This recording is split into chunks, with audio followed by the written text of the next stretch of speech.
if we're going to accept the theory, and we have no choice but to call it a theory because pretty much in the realm of science, anything that cannot be proven experimentally and empirically, we call a theory until that point that we say we can. Kind of interesting though, even though we actually prove a theory and call it a law, we end up finding that those laws are still flexible. Right. Because we may discover new things based on other theories that actually liberate those laws, or at least put them in perspective in a different way. But if we're going to accept the theory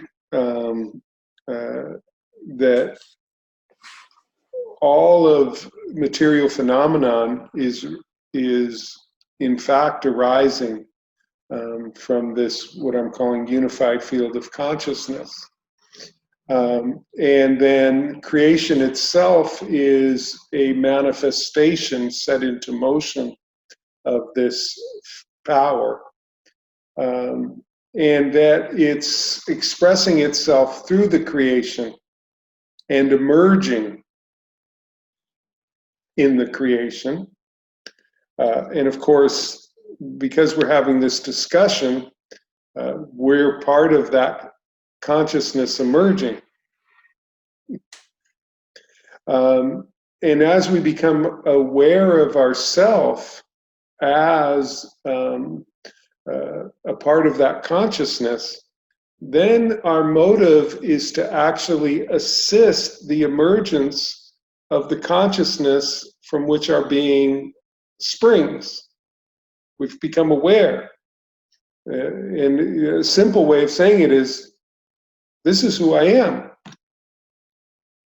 And I must be true to myself. So to spend your life tending to the management of the phenomena that springs from the consciousness, which then falls away like husk off a piece of corn and is buried and rotated. I mean, a beautiful thing, no energy is lost or gained. And so all these things are going in circles, but what's being advanced is the consciousness that lays underneath it. So suddenly, for example, for me, I looked at a world that where I saw people obsessed with this material phenomena, and then thus all kinds of injustices were happening, and it's like, these people are nuts. So, but since they're nuts, let me try and use force to get them to do the right thing, because I was in touch with inside myself what the right thing was. But suddenly found myself willing to do violence and harm to myself and others to get it right. But sitting in jail, which is where you end up, says it'll be a revolution of consciousness. So it's like, ooh, okay. Now this journey that I've been on is to, letting go of my concern of managing material phenomena, coming back to myself, awakening myself, and then being part of that awakening in my fellow beings within that same creation. And that becomes, this is what ultimately matters, because this echoes beyond what all material phenomena is trapped in. We call it time and space. And so it all comes into being and perishes. So to manage that is to be literally managing nothing.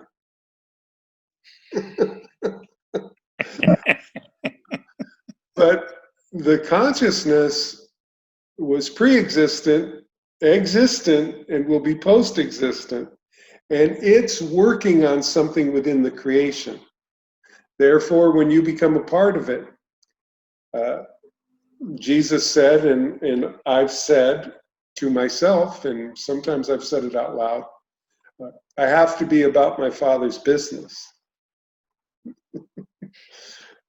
Because, or Jesus also said, my Father hasn't stopped working, so neither am I going to stop working. The disciples say, come, take a rest. And he's like, what am I resting? You know, I'm here to do something. My Father's not resting. If he rested, everything would stop. So I have to be about my Father's business. And he's concerned about what's living in you.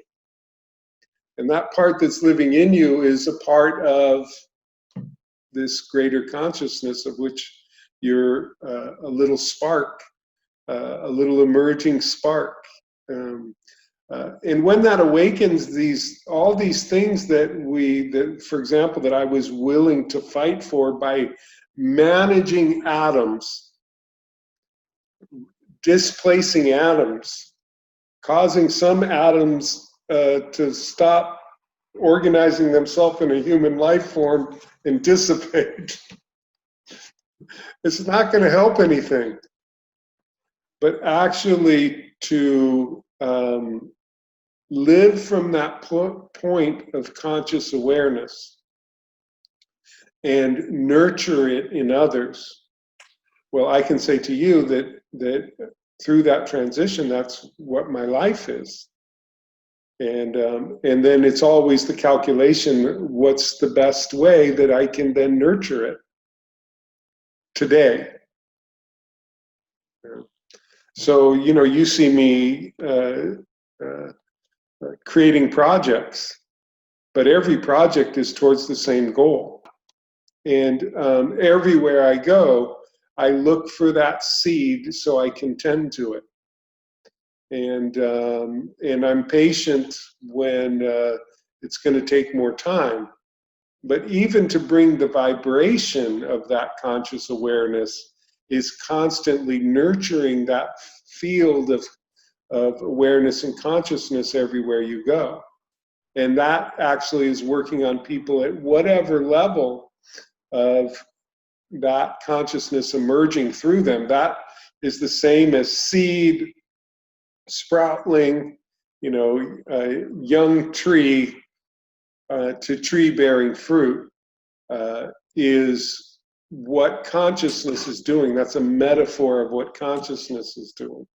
And, you know, the fruit of the spirit, which spirit is the realm of consciousness, is love, peace, joy, patience, kindness, goodness, faithfulness, gentleness, and self-control. And that's what it's working on. I know one thing, that's what it's been working on me my whole life, and it's still working on me. And it's my yielding to that impulse that is what we could call growth or maturity. But it's still happening. I'm still yielding, surrendering. That's why I say, not my will, but thy will be done. But in truth, every time you surrender to this supposedly oppositional thy will, then what you find is, oh, actually, that is my will. Because it's so much sweeter to be peaceful, loving, joyful, patient, kind, good, faithful, gentle, and basically have integrity, which is, you know, what they call self-control is just being true to yourself. And to be true to yourself is this deeper aspect of self that is uncovered once the forces rub against the shell and kind of break you open so you can find out what's actually happening in there. Beautiful.